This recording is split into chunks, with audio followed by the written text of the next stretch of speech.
Good afternoon and welcome to NASA headquarters in Washington, D.C. I'm Steve Cole from the Office of Communications. We're here today to bring you the latest findings in NASA's ongoing exploration of Mars. We have been following the water on the red planet for some time now. Today's announcement is going to add a new and exciting chapter to that voyage of scientific discovery.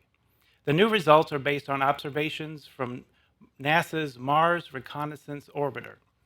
Today we have five Mars experts to tell you more about this new finding.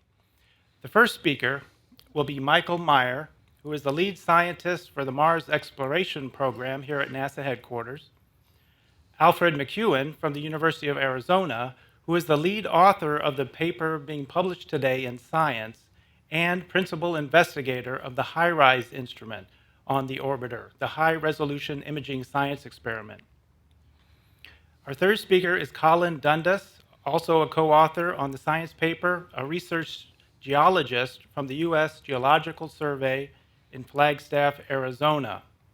Providing a broader perspective on the new findings will be Philip Christensen, a geophysicist from Arizona State University, and Lisa Pratt, a biogeochemist from Indiana University. After our panelists' presentations, we'll take questions from the press here in the auditorium and on the phone lines. So now we can begin. Our first speaker, Michael Meyer. Michael? Thank you, Steve. The Mars Exploration Program has a long-term strategy implemented through orbiters and landers to determine the planet's potential for life, past, present, or future. And along this line, we followed the overarching theme of follow the water, because water plays a major role in geological processes, in climate, in future human exploration, and in the potential for life. What we found on Earth is if there's life, if there's water, there's life. And is this true for Mars? The Mars Reconnaissance Orbiter has been a critical piece in our long-term strategy. Launched in August of 2005, it has been in orbit around Mars since 2006 and has imaged the planet in high spectral and spatial resolution. In its extended mission, it has already collected an unprecedented 17.5 terabytes of information. And it has really pointed the way to future landing sites. It has served as a relay for landed assets and also has given us spectacular images of the red planet. And MRO and the program have found water in the form of ancient banks on rivers, shorelines of long-gone lakes, minerals that form in water, abundant water ice in polar areas, near-surface ice in the mid-latitudes exposed by fresh craters, and all very promising, but ice is a bit cold and old. Today, we're going to hear about one of the benefits of having a long-term program, catching Mars in the act. We have followed the water, and we have found repeated and predictable evidence suggesting water flowing on Mars. And to tell us more about that, I'm turning to the principal investigator of HiRISE, Alfred McEwen. Thank you, Michael. So we have been observing Mars with HiRISE for 2.5 Mars years now, and one of our highest priorities has been to understand active Mars changes on the surface today. And we've seen lots of interesting things, new impact craters, dust avalanches, sand bodies shifting. In the polar regions associated with the seasonal CO2 frost, we see a whole suite of bizarre phenomenon. None of these, however, seem to suggest or require liquid water in any way. Until recently, we found something that had slipped our attention previously that is quite different from all this other activity in terms of the particular environmental requirements and its behavior. Why don't we start the video as I describe these in more detail so you can see this for yourself. Here's a globe of Mars, and we're going to zoom in on the southern mid-latitude, which is where we find these features. This big crater there is Newton crater, and here's a better mosaic of that, and there's a crater on its floor. There's the HiRISE field of view, so we'll zoom in on that. HiRISE images at 25 centimeters per pixel, so we get very high resolution. So what we're going to see here is a time sequence with images taken weeks to months apart in time, cycling through the year with emphasis on the late spring and summer period. So the slope features, they're in the upper left here as we look at this now, start to form in the late spring. There's the wintertime, there's late spring, early summer, midsummer, late summer, later summer, back to early spring. And so these form and grow, they darken. Some of them start fading while new lineaments are forming and growing still. Eventually they all fade, and eventually they completely disappear. As you can see, as we scroll to the north here, there's a very large number of these flows. We estimate about 1,000 of these individual flows in just this one crater. However, these are actually rare. The sites where we find these are rare. We have found 7 confirmed sites and about 20 candidates that we haven't confirmed with repeat imaging quite yet. Something else you can see here, sort of on the right side, is where these dark flows terminate. There are bright, smooth areas, and that appears to be some sort of deposit or residue left behind by these slope flows. Okay, so in the next video that we'll go right to, we'll show the same crater again, but this time we'll show a 3D view of the crater, flyover movie, and this time the JPL visualization wizards have outdone themselves, and we'll show the time sequence as we fly by in 3 dimensions. So here we are zooming in on the crater. This is no vertical exaggeration. These are really steep slopes, about 35-degree slopes.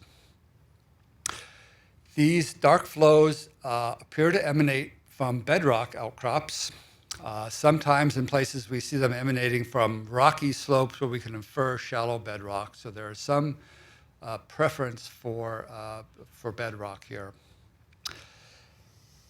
Now we see these there are several characteristics of these sites that suggest to us that a volatile material of some sort is involved in this activity. First, they're concentrated in the middle latitudes, where volatiles might be more likely to be found, but they also require warm temperatures. So the equator-facing slopes in the mid-latitude, especially southern mid-latitude, is the intersection of those 2 requirements. And we see these grow incrementally and fade. So all of these behaviors suggest some sort of volatile material to us. We have one more video here in which we will look at a particular site of interest where we've managed, this is again in the southern mid-latitudes on another crater floor.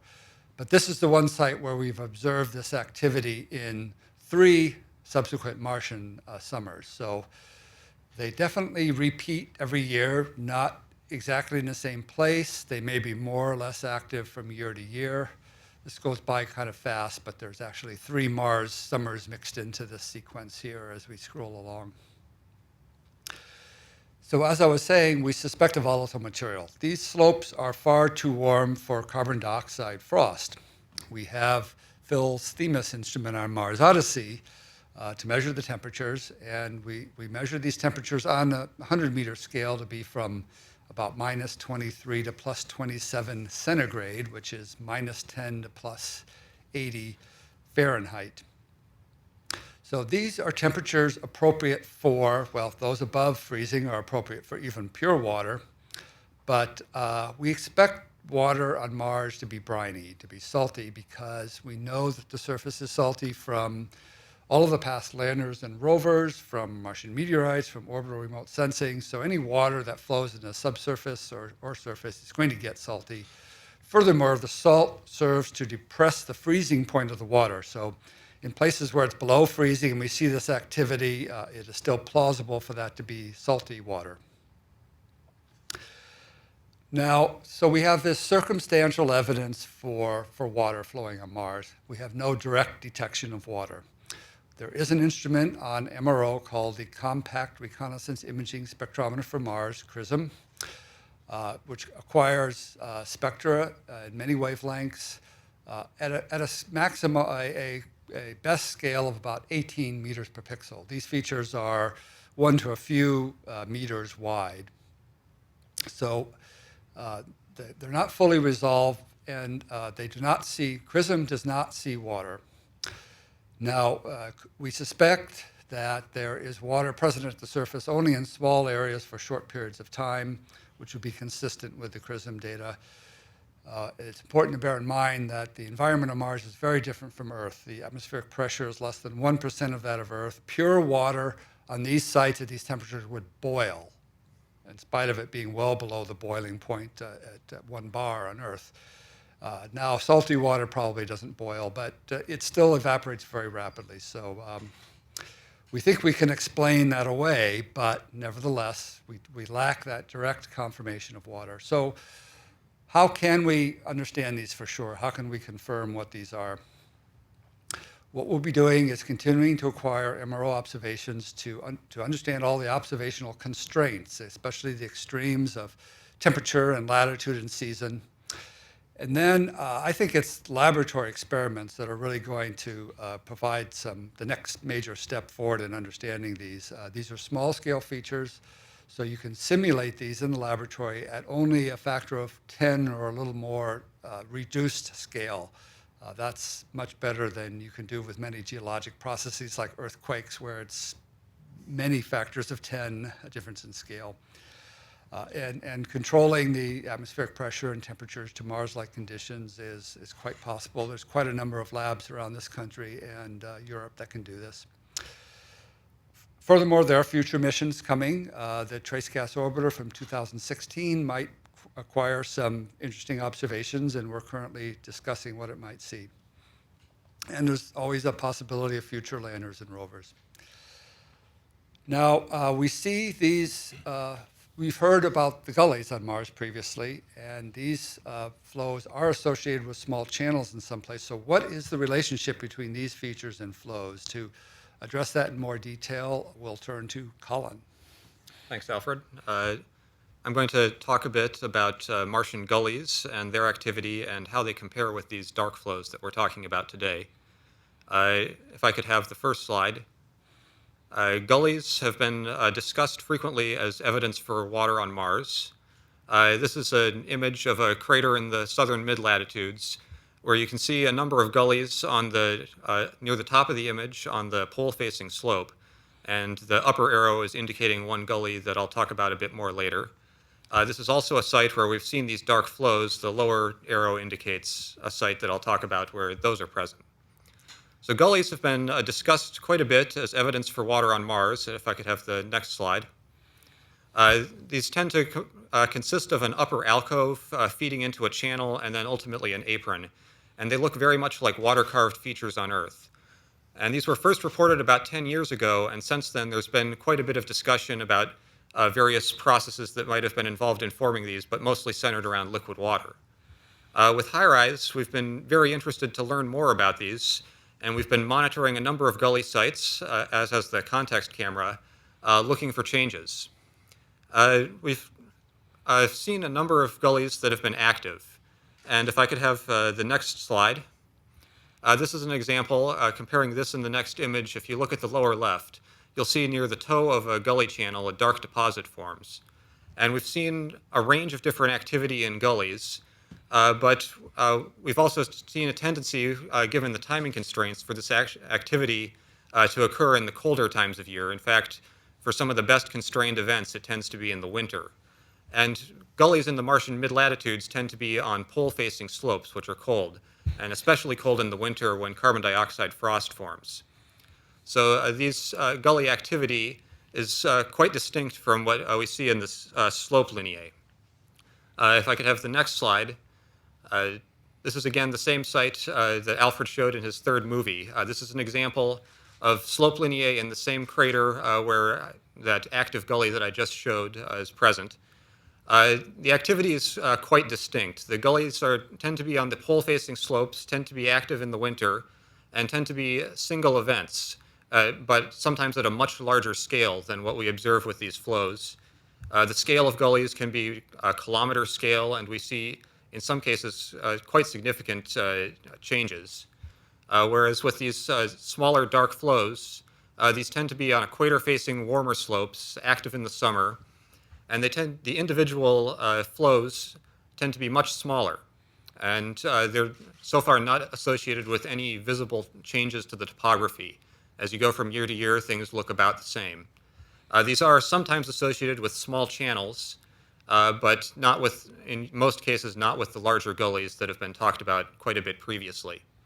So we've got two interesting and different types of activity here, but these dark flows that we're talking about today are fairly distinct from the larger scale gully activity that in the previously reported gullies. So with that, I'll pass things along to Phil Christensen for a larger scale view of these results. Thanks, Colin.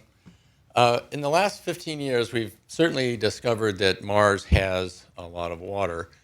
Much of that water is in the form of ice in the polar regions or the high latitudes. And at those places, that water is going to be frozen throughout the year. It's just too cold to ever form a liquid.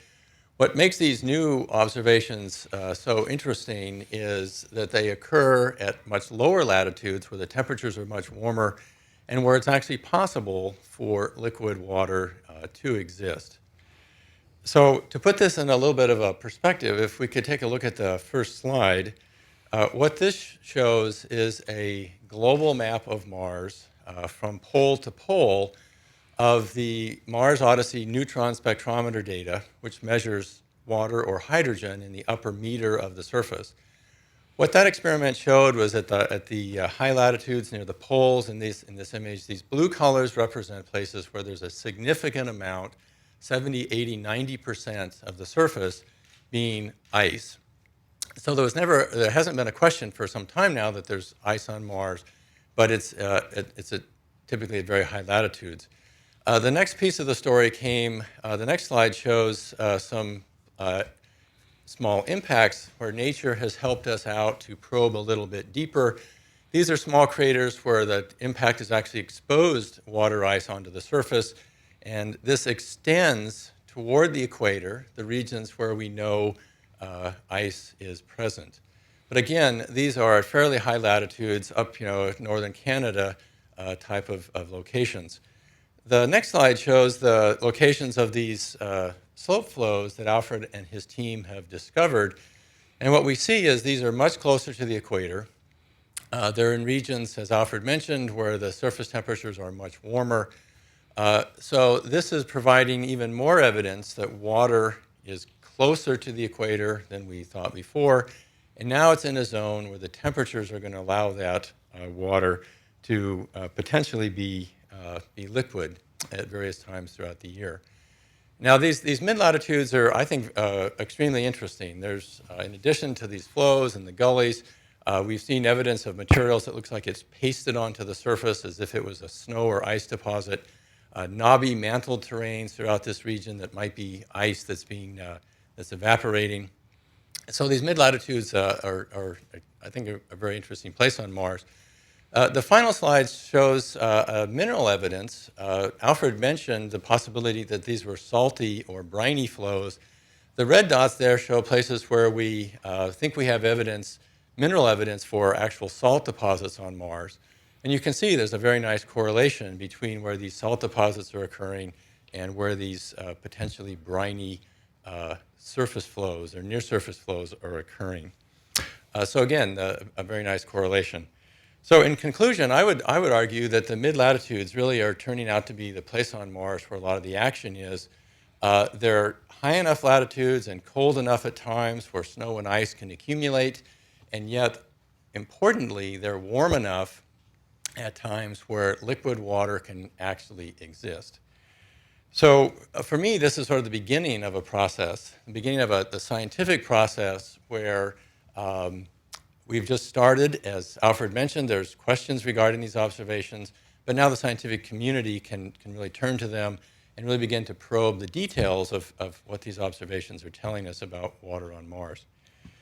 One of the reasons we're interested in water, of course, is the potential relationship to life. And here to talk a little bit more about that is Lisa Pratt. Thanks, Phil. I am really very pleased to be here today to comment on this report because I think this is an eye-opening discovery that'll really help us begin the planning process for future missions, specifically looking for signs of life on present-day Mars. We've waited a long time as a community for a place where we could monitor processes before, during, and after some type of recurrent event that suggested you might have a brine close enough to the surface that you might be able to see evidence of some kind of a biological process. And again, the difficulty has been that Mars is simply too large a planet to keep an eye on every place at all times. And we've needed a way to really focus our instruments and think about the engineering decisions that need to be made for future landed missions or for future orbiting missions. And I really think we now have it. If we then start to talk about, well, what do we know about analog environments on Earth? I think we can bring up the last image here. Probably the best analog environments on Earth where we have looked at the habitability and the specific forms of life in these permafrost environments would be the Siberian permafrost. If we take what we know about that environment and try to then layer it onto what we infer about the subsurface of Mars, we get this simple cartoon. We think that there might be two ways in which water could reside, water or brines deeper in the crust, either in a connected fracture network like the one you see here on the left in this image that would penetrate below the permafrost, potentially into a deep subpermafrost brine.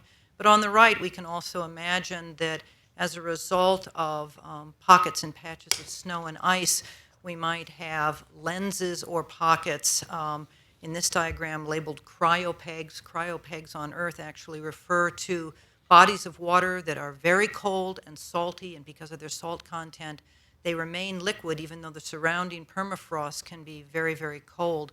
You also see in this diagram conceptually that there might be a very thin layer at the top of Mars where if there was seasonally available briny water, you could have some sort of biological activity in a photic zone. You might actually allow organisms to take advantage of the energy from sunlight. And below that, a slightly thicker active zone, meaning the layer that seasonally warms up enough to melt snow or ice and, again, have some sort of a brine. And then an underlying permafrost, and again, very importantly, a deeper subpermafrost brine.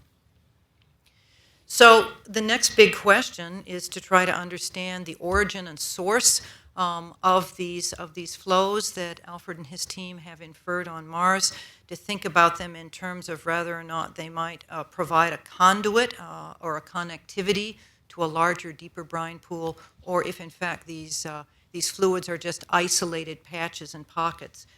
No matter which it is, as I mentioned before, this is an enormous opportunity for the scientific community to really begin to focus on the specific changes that create the darkening that's been reported, to try to determine if that's mineralogical. It could be a hydration. It could also be an oxidation or a reduction. It also gives us the opportunity to focus future orbiting instruments where we could look upwind and downwind of those individual features or that band of features and look for the possibility of anomalous releases of either chemically reduced gases like methane and hydrogen sulfide, or even with the possibility that this gets a habitable zone up into the photic region, possibly the release of an oxidized gas like oxygen. I really think that this is a very exciting discovery because it is our first chance to see an environment on Mars that might allow for the expression of an active biological process if there is present-day life on Mars. And with that, I'll turn it back to Steve. Okay, thank you, Lisa. And now we'll take questions from the press. We have questions to begin with at two of our NASA centers in California, starting with the Jet Propulsion Laboratory. Please go ahead.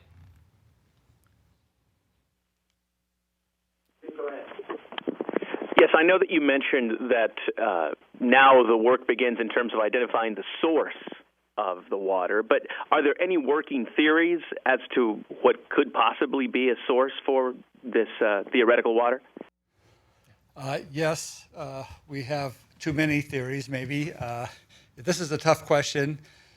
It could be from carried by gas. Salts have this interesting property of actually absorbing moisture from the air, and it could be subsurface gas flow as well from sublimating ice bodies, for example.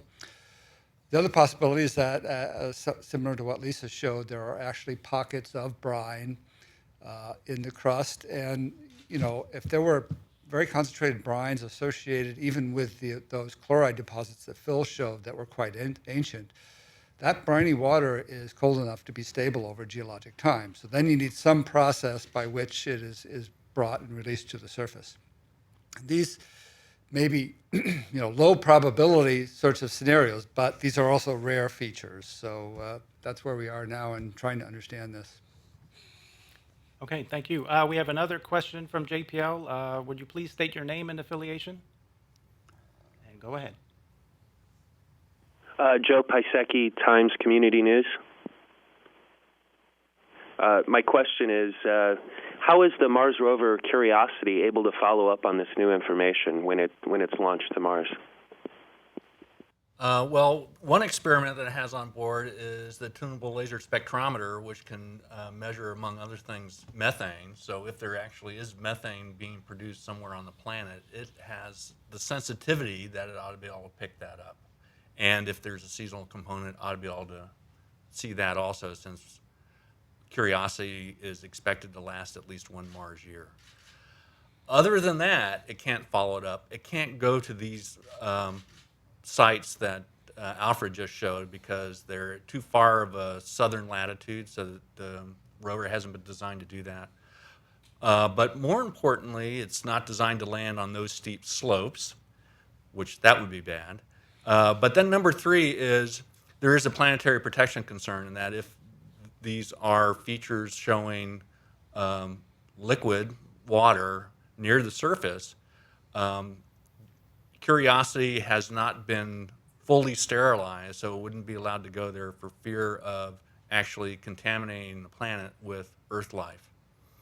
And so for those reasons, Curiosity can do some in helping explore these areas and Mars on a global scale, but it can't go there specifically because you have to plan for those things 7 years in advance.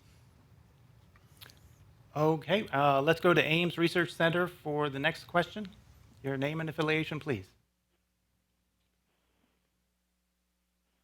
It's John Fowler. I'm the science editor for KTVU Television.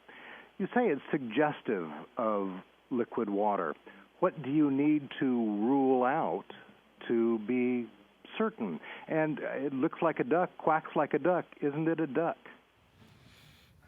Right. Well, it looks like water to high rise, but CRISM, which can actually detect the mineralogic signature of water, has not been able to confirm this. There are reasons for this. We're going to keep trying with CRISM, by the way. They have a super resolution mode that increases the resolution, at least in one dimension.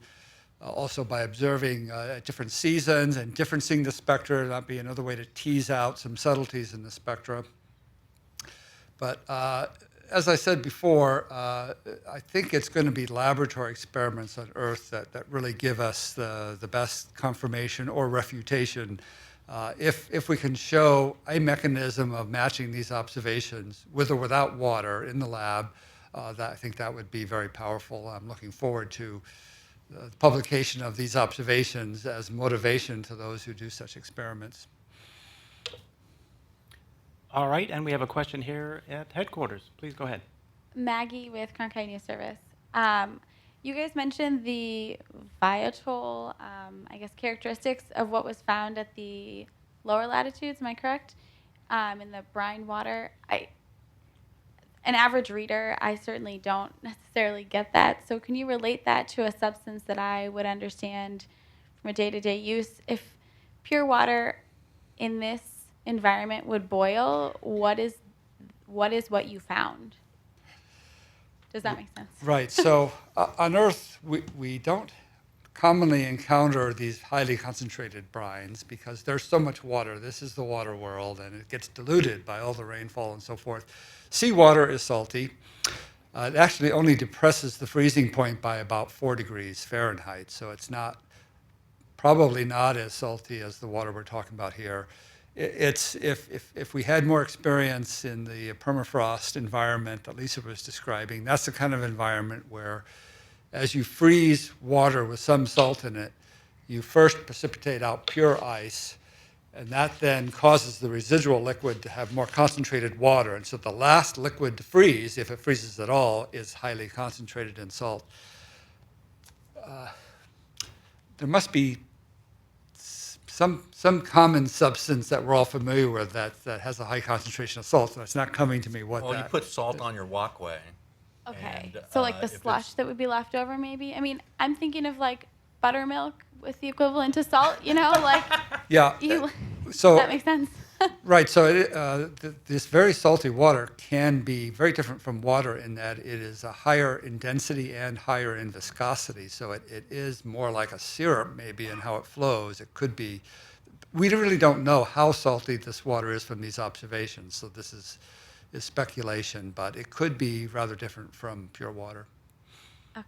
And Thank I think the one personal experience you might have with this is when you're desperate to drink a liter bottle of soda, but it's warm, shove it in the freezer, and you get a block of ice in the middle of it, and then this very sugar syrup around it, where all the flavor and the goodies are.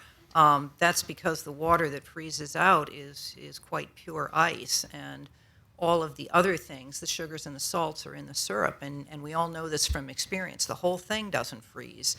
The ice freezes, and then there's a remaining liquid brine in that plastic bottle, and you just hope you didn't leave it there so long that the bottle expanded and blew up in your freezer and made a terrible mess.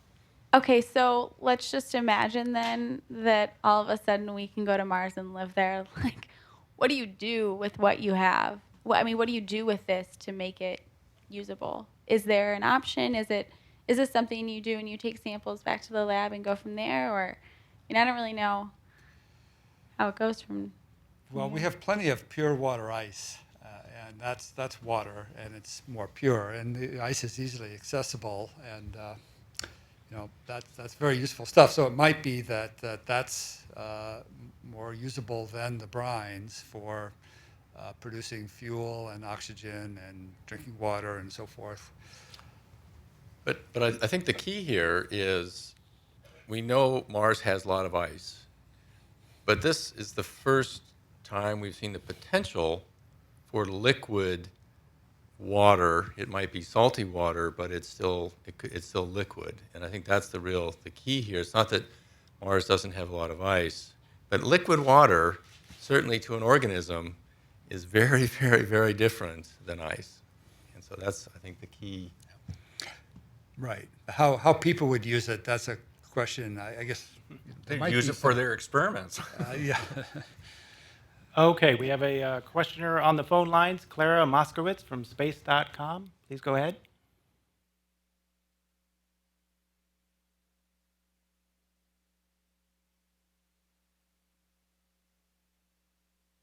If not, we'll see if we have another questioner. Come back to Clara in a minute.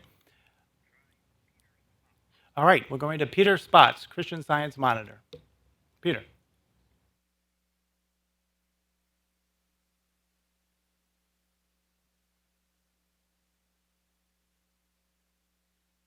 Questions here in the auditorium? No? Well, failing any other questions on the telephones? Did we have a follow-up? Oh, we did have a follow-up. All right. Since I have you all here, can someone just explain, I guess, in greater detail, a gully?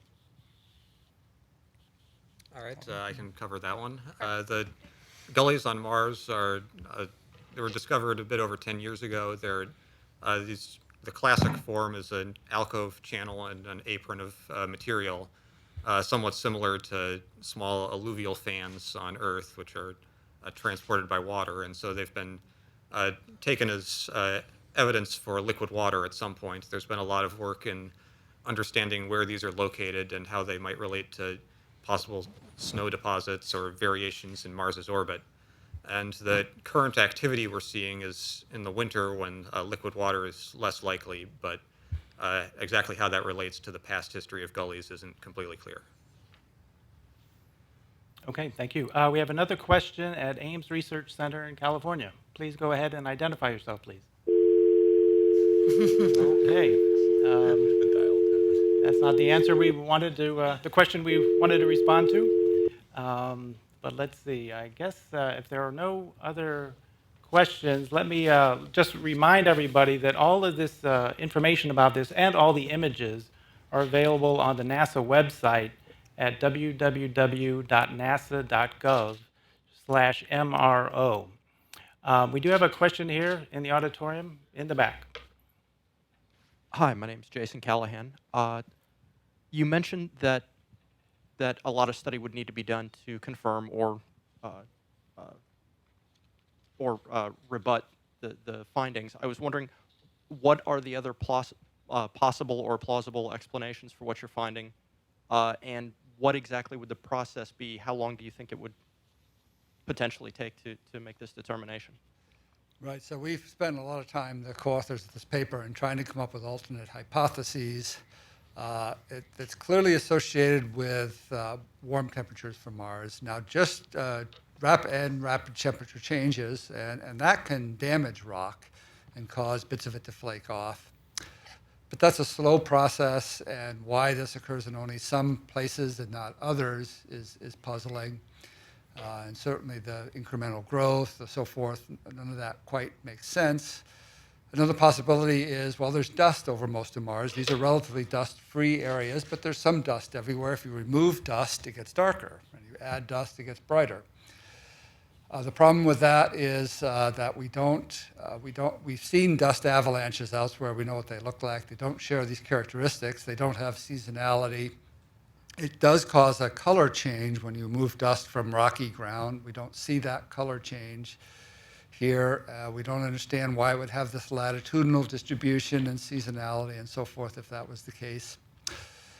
Another idea that might be a little more promising is that maybe this is activity induced by removing water. It gets warm and there's very thin films of water that can coat grains, and it makes them sticky. This was something that the Phoenix mission people know about very well, where they couldn't get their sample out of their scoop and into their instruments because it was so sticky. So maybe when it warms up, that removes that stickiness and then causes it to dry grains to tumble down the slope. But again, why are they only certain places? Why only the mid-latitudes? Why not the northern hemisphere? These questions, the whole story doesn't fit together. So we haven't been able to come up with an alternate that we believe, but there may be people out there that are more clever than us, and it's definitely worthwhile to keep thinking about multiple alternate explanations. Okay, we'll try the phone bridge again. We have a caller from San Francisco, David Perlman from the San Francisco Chronicle. Go ahead, David. Hi, I have just a quick question. In comparison with the evidence from Phoenix and the evidence from Mars Global Surveyor, how do you rate this as to convincing evidence of the possibility, and I'll say possibility, of water? You've had a lot of observations of water, snow, ice from previous missions, and how does this stack up in terms of its improving the possibility of water? And I'd like to follow up with Lisa for a quick question, if I may.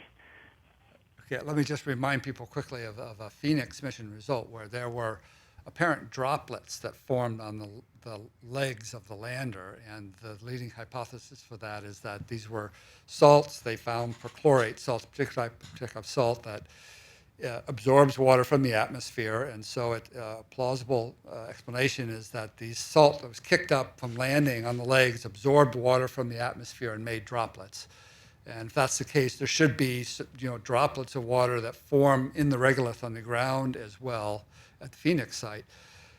So I don't know if that's more or less plausible than what we're saying, but that's extremely cold water. So what we're seeing is at least warmer water that's more friendly to possible life, and that's flowing. So it's different. I'm not going to rate which one is more likely to be water. For MGS, maybe Phil would talk about that. Again, Dave, it's hard to rate these. I think for me, the story has been growing. We've found water in increasing number of places and increasing abundances, and other than the observations that Alfred just referred to, which were extremely cold polar regions, I think this is the best evidence we have to date of a liquid water occurring today on Mars. There's, again, evidence these other features may have formed by liquid water in the past, but as far as liquid water today, the places where it's warm enough to stay liquid for a while, I think this is the best evidence we have. Okay, David, and your follow-up question for Lisa? Yeah, I couldn't quite understand about the how an organism in a subsurface, how did you phrase it? I've forgotten now. Beneath the permafrost, where you might have liquid water beneath permafrost, you indicated that organisms like that could proliferate. But if there's no light of any kind, I recognize, of course, that extremophiles have been found with no visible light apparent. But could you explain a little bit how an organism might grow beneath a solid surface of permafrost? I think we would assume it would grow in the same way that happens on Earth, where we see life in the deep subsurface that is utilizing some other source of energy, usually a chemical gradient, where the organism is either able to do an oxidation or a reduction, taking advantage of dissolved constituents in brines and mineral surfaces. Certainly this community of organisms that I've been part of discovering and looking at in the deep groundwater in South Africa, those are sulfate reducers. Sulfate reduction is a common process in anoxic parts of the surface ocean as well. And given the amount of sulfur, and in particular sulfate, that we now know is present on Mars, I think a sulfur-based metabolism would be a very reasonable one to anticipate.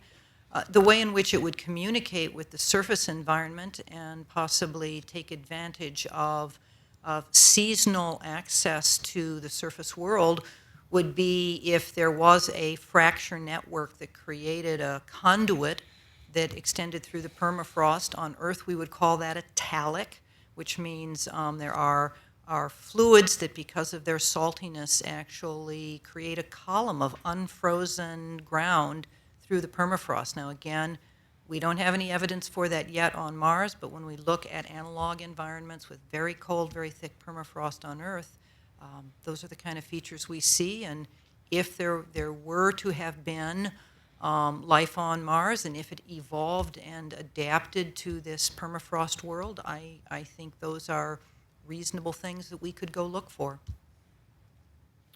All right, we have another question on the phone lines. Clara Moskowitz from space.com. Try Clara again. Please go ahead.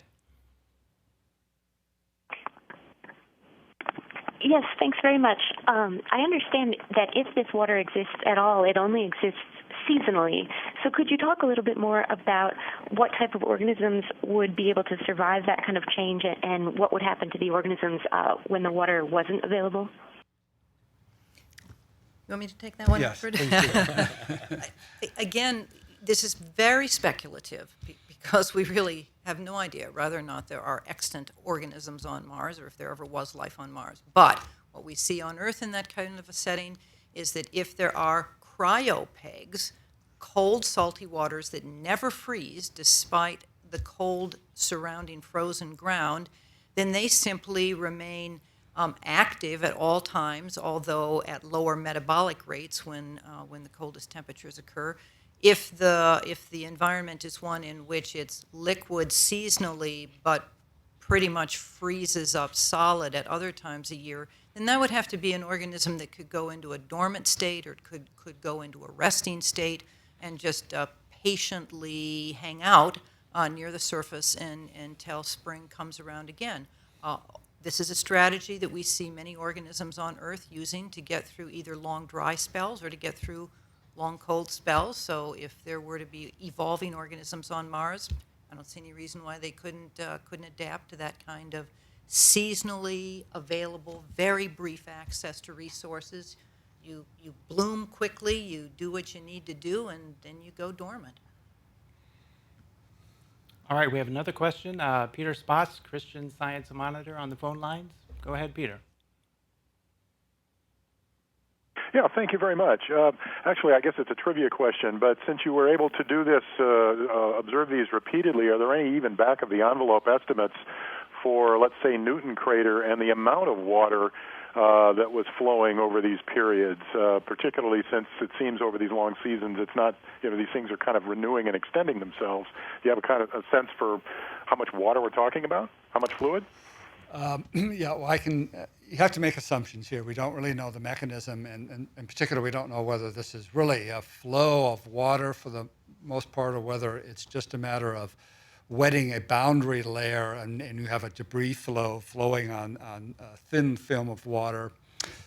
So estimates could vary, but if it's a flow of water, there were some laboratory experiments done in the United Kingdom, recently published by Conway et al., in which they poured water on a slope at Mars atmospheric pressure and temperature conditions with pure water and made features that look somewhat like these, but just scaling from that, we're talking about for a typical flow something like 100 liters of water, so 25 gallons. So that's a pretty modest amount, but if there's 1,000 of them, then that starts to amount to multiple swimming pools worth of water, that magnitude. This is a lot less water than you need to explain the gullies, if those form by water, for example. And it's a relatively small amount of water relative to the total inventory that we know of on the planet. All right, the next question on the phone lines, Ann Ryman from the Arizona Republic. Please go ahead, Ann. Thank you. I wondered if you could tell us a little bit more about this Newton crater, what it's like there, and then how close are any of the other landed missions to this crater, like the rovers, or when Curiosity lands, how far away would it be from this Newton crater site? Thank you. Okay, well, the Newton crater site is, I think, the opposite side of Mars, but there are multiple sites. The one closest to Gale crater is Horowitz crater, named after Norman Horowitz of the Viking biology experiment fame, appropriately. That's at 32 south. Gale is a few degrees south. They're something like 2,000 kilometers apart. So that's relatively close, but still a long ways away. You asked what it's like at Newton crater, and not quite sure what to say beyond what I showed you previously. Could you clarify that question?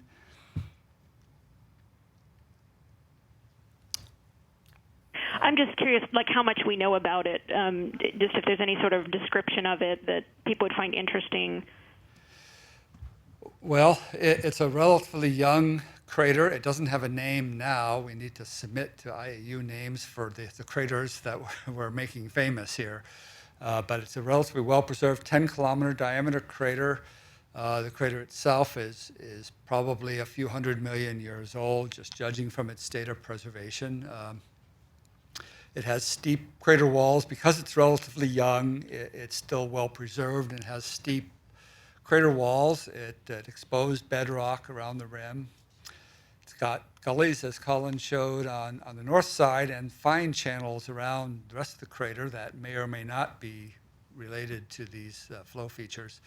These flow features also seem to emanate from bedrock, which is eroded back into sort of a sapping-like morphology. So that site looks more like water for that reason, but again, we don't really know cause and effect here. Maybe that formed first before these slope features started forming. Okay, we have a question back at NASA's Ames Research Center in California. Please go ahead, state your name and affiliation. Douglas Messier from ParabolicArc.com. I was wondering about the mechanism. Are the organisms that might be in water under the soil protected from the radiation, and what happens if they outflow and get exposed suddenly to surface radiation? Are the organisms, might they be adapted to dealing with that level of radiation? I think we have to assume if there are organisms on Mars that they're highly adapted and capable, and one of the things they'd have to be able to tolerate is exposure to both the atmosphere and the radiation environment. And one of the nice coincidences is, of course, that iron oxides are a pretty darn good sunscreen. So one actually might envision that they've found a way to be sticky enough that the iron oxide in the surface dust adheres to them, and that puts them under a little sunbrella and keeps them from getting fried. Okay, that's all the questions we have. Again, as a reminder, all these images you've seen today, a lot more information about MRO is online at www.nasa.gov/MRO. And that concludes our briefing. Thank you for watching.